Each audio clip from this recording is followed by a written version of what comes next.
The Word of God is alive and powerful, sharper than any two-edged sword, piercing even to the dividing asunder of the soul and the spirit, and of the joints and the marrow, and is a critic of the thoughts and intents of the heart.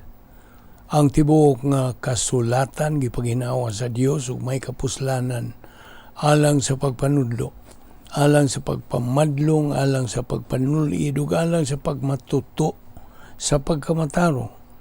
Aron ang tao sa Dios mamahimpit masinangkapan alang sa tanang maayong buluhaton.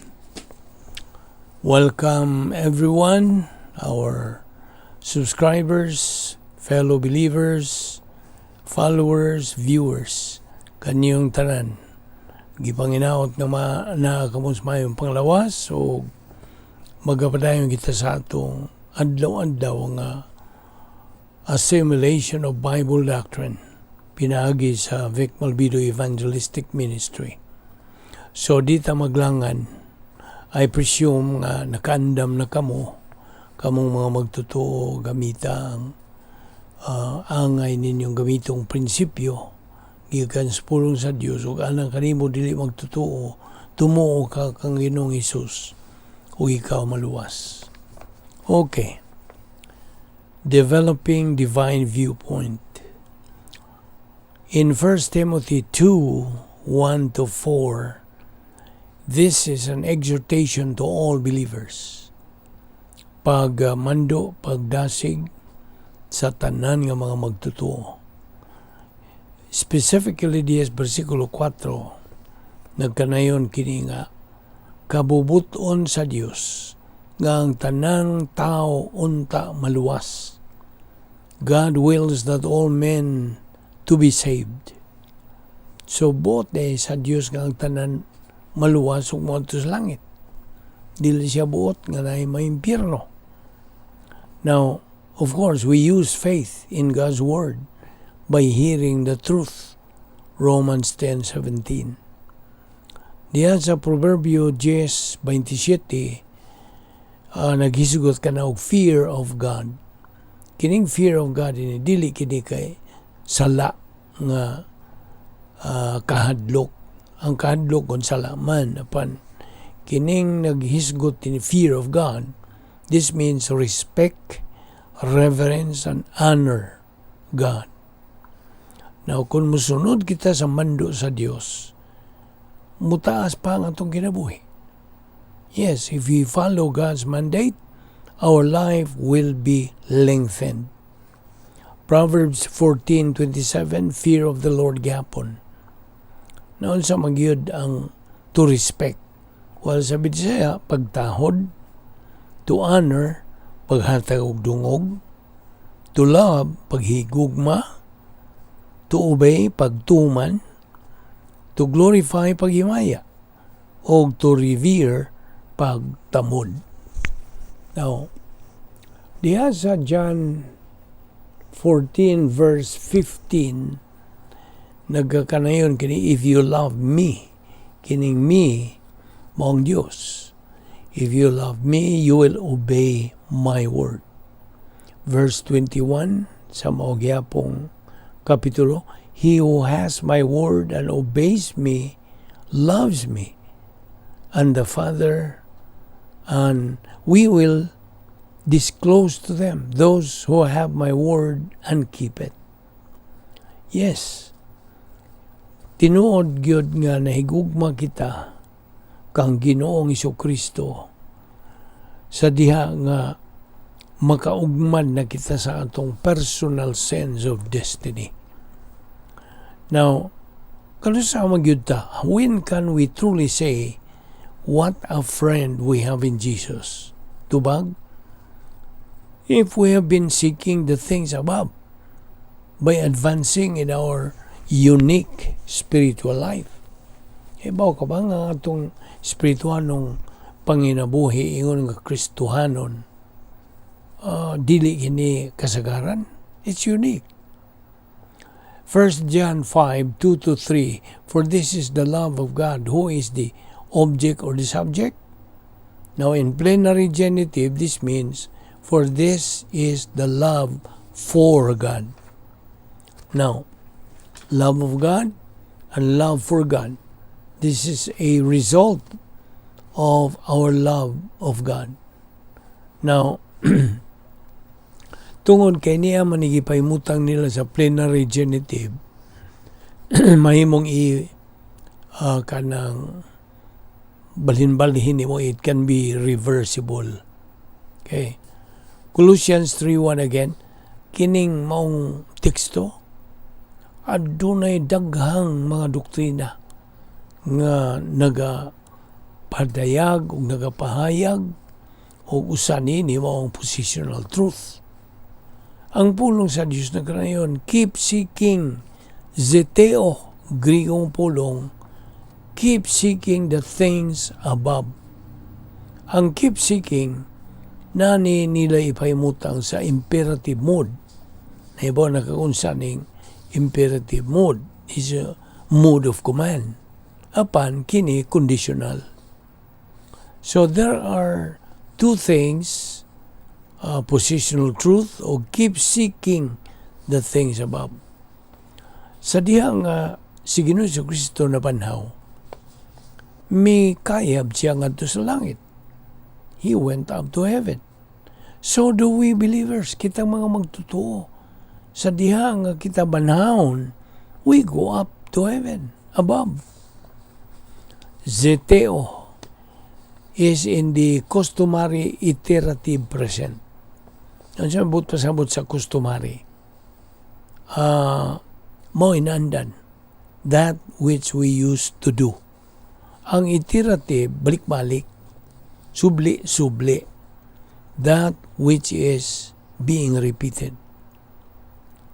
Now, agi og sunod sa mando or not following it of Colossians 3:1, kini kapilian man, it's a matter of choice or priority.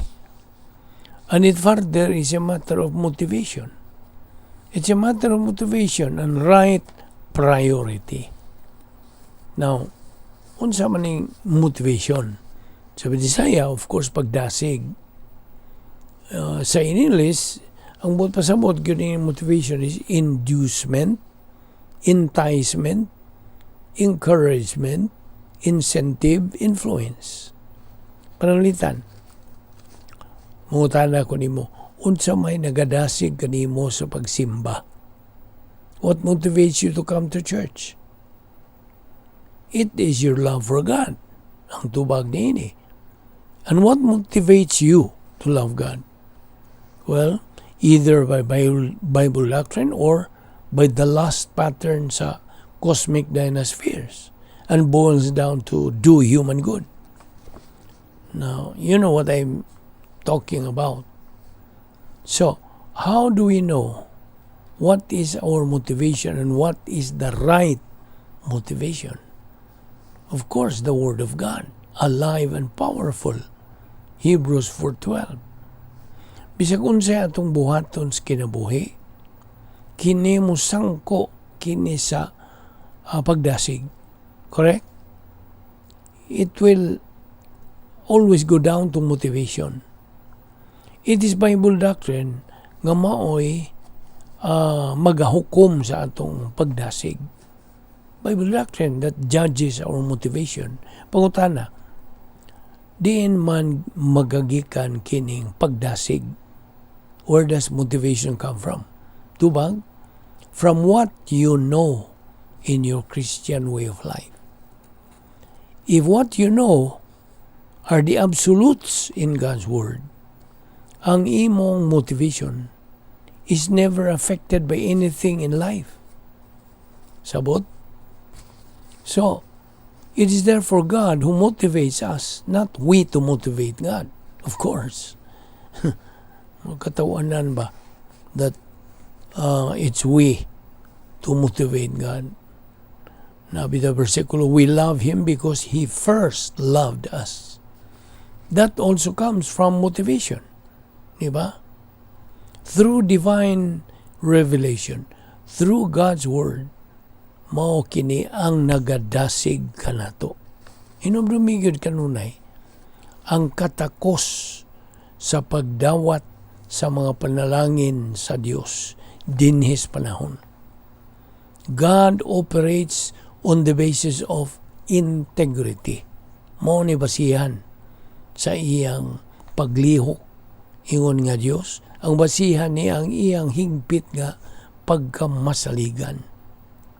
He blesses those who now have the capacity. Iya man yung panalanginan. So, ang Diyos nagamando ka na sa mga magtutuo nga pagkabuuton kita sa atong espirituhanong pagkahamtong nga mao kini ang sa pagkatakos, the stage of capacity.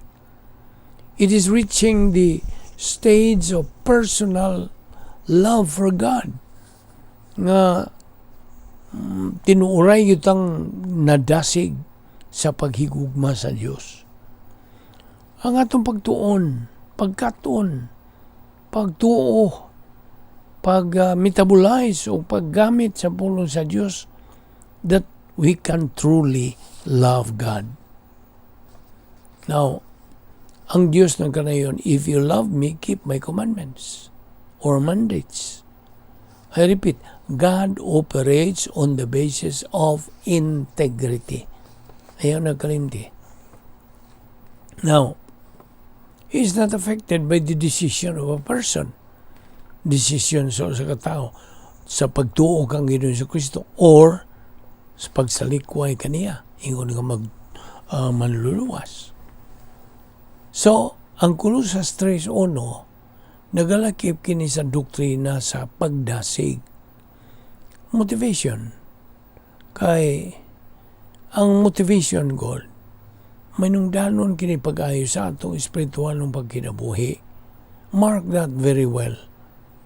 Colossians 3:1 again, if ye then be risen with Christ, seek ye the things above.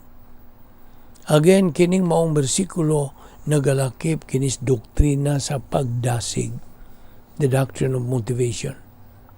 Verse 1 says, if ye then be risen, meaning resurrected, no kining pagkabanhaw nato, this cannot be seen because this is spiritual. So because it is spiritual, we believers have to live our life in a spiritual way. Yun ang dumigyod. Ang definition sa Christian way of life. It is a supernatural way of life. And as such, it requires a supernatural way of execution. Ato ni ipadayon sa sunod nga higayon. Musayaw sipyat sa pagsunod nini adlaw-adlaw.